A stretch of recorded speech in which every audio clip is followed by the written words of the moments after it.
If you remember, there was a time when General Muhammadu Buhari and General Tunde Diagbon came to power by force, and their primary focus was what they called war against indiscipline. Yes. And I agree with you that today, I think things have gotten worse. It's such a shame because God gave us everything. I always repeat that. God gave us everything. But I don't know at what stage we decided to collapse everything that God gave us. I don't know where we got our kind of leaders from. Because when you look at Nigeria, Nigeria is the only place where I know that sports means nothing to our leaders. If you look at the National Stadium in Lagos, for example, I was there the other day. It's been completely abandoned. That is supposed to be the pride of our nation. Our flagship stadium, the National Stadium in Lagos, is overtaken now by weeds, by rodents, and then you have people drinking pepper soup and beer in the evening. Yes. A friend of mine owns, a restaurant in the place, and that's all that happens. Then occasionally, maybe the churches go there to have their carnivals or festivals or, crusades. Yes. But in terms of sports, the place is practically dead. If you go to Abuja, the story is the same. The Ministry of Sports, I don't really know what they do in that ministry. The Nigerian Football Association, which is supposed to be the regulatory body for our football, all we hear about is that there are people are fighting over extra codes who they will carry to one place or the other, that their girlfriends or their family members. So the general malaise in Nigeria will not be tackled until you have the right people in power. Look at our National Assembly today. Instead of fighting the executive to make sure that the right things are done for the people of Nigeria, they are fighting over money, over allowances. The latest rumor is that they want to move the allowance from 45 million per quarter to 90 million. 90 million times 4, if that is true, means 360 million per person.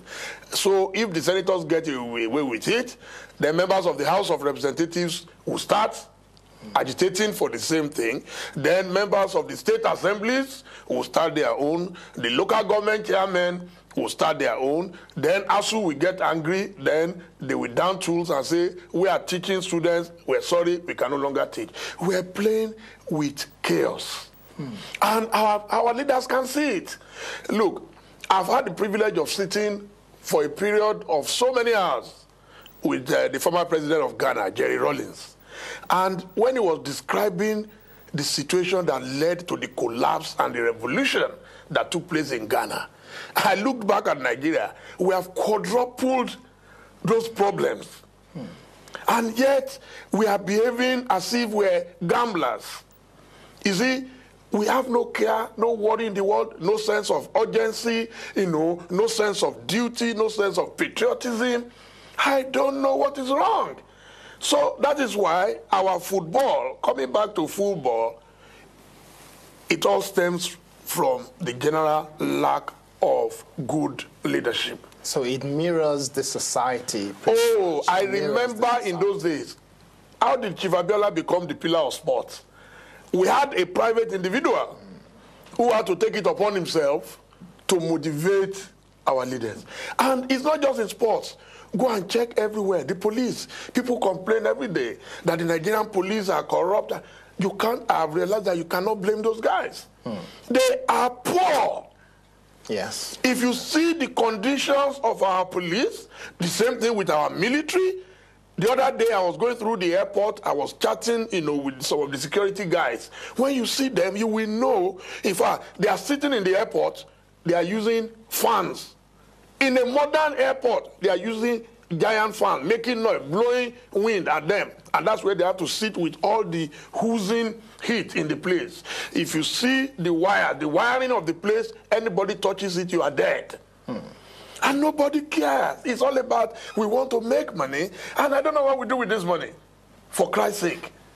Someone now wants to earn 360 million For Christ's sake, my advice to them is that we did not beg anybody to become a senator. So if you are not earning enough and you think you were earning more when you were in private business, I beg you in the name of God, go back to your business and go and earn that money. You cannot waste public funds on just a few individuals in a country where there is no water, no electricity, no good hospitals, nothing. Okay, let's look at infrastructure, because the tale of the Nigerian Senate and the Nigerian House of Rep and people in government generally, it's quite amazing. It's stunning. It beggars belief, pretty much so to say. But if we have to look at the state of our infrastructure, you are aspiring to be the next president of Nigeria, Chief Dele Momodu. What would you do about our infrastructure? Where do you think you will pluck money from and then make the changes that is required? And what will be your first set of agenda? Thank you, Kayode. I can assure you that I'm sitting down almost on a daily basis now with a very formidable team of experts. We're looking at it theoretically, and we're also looking at it practically. The problem with Nigeria is not about money. It's about fighting corruption. Look, if you go on the internet and you Google the stadium in Joburg right now, you'll be able to find out how much it costs to build that stadium. But you go and try to find out how much it costs us to build our national stadium in Abuja. I realized the other day, we tried it a few days ago, we realized that the money they spent on building one of the most spectacular stadia in the world, in South Africa, is about what we now want to spend on building just one runway in the airport in Abuja. It's not about money. It's about discipline. Look, yesterday I was coming from Switzerland and I picked up this magazine, and I will read to you, even on this issue of what to do about electricity and other things. Biomass. In India, many millions of tons of biomass waste accumulate annually from forestry and agriculture as well as from industrial production. Due to its low density and the high water content, this waste material cannot be directly processed. So what have they done? The local organization Rural Renewable Urgent Solutions Limited now utilizes this waste raw material as fuel. Biomass briquettes are produced, which are then delivered to companies that manufacture bricks and rebars in the states of Uttarakhand and Uttar Pradesh in the north of India. Okay. So if you look at that, if you go beyond that, from the same thing, they're not getting electricity and heat from the same biomass. There are different things you can do. Look, I knew as a young man in Ilefe, my brother is a physicist. He has a PhD in material science. I knew that as far back as 1978, thereabout, Ife was planning to build a nuclear reactor. But because we're ruled by stark illiterates who cannot understand the importance of these things, you understand? By now, if they were serious, Nigeria would have been a nuclear power. These things are possible. And I remember that Professor Bolaji Akiyemi was talking about it, that Nigeria has to go nuclear for the population and the size of Nigeria. Look, and I will quickly read what Bolaji said about Nigeria. The resilience, the wonderfulness, the energy, Nigeria can be compared favorably with the United States of America. I put it crudely sometimes that if you know how to package shit, you can sell it in Nigeria. I want this country to be the first black superpower.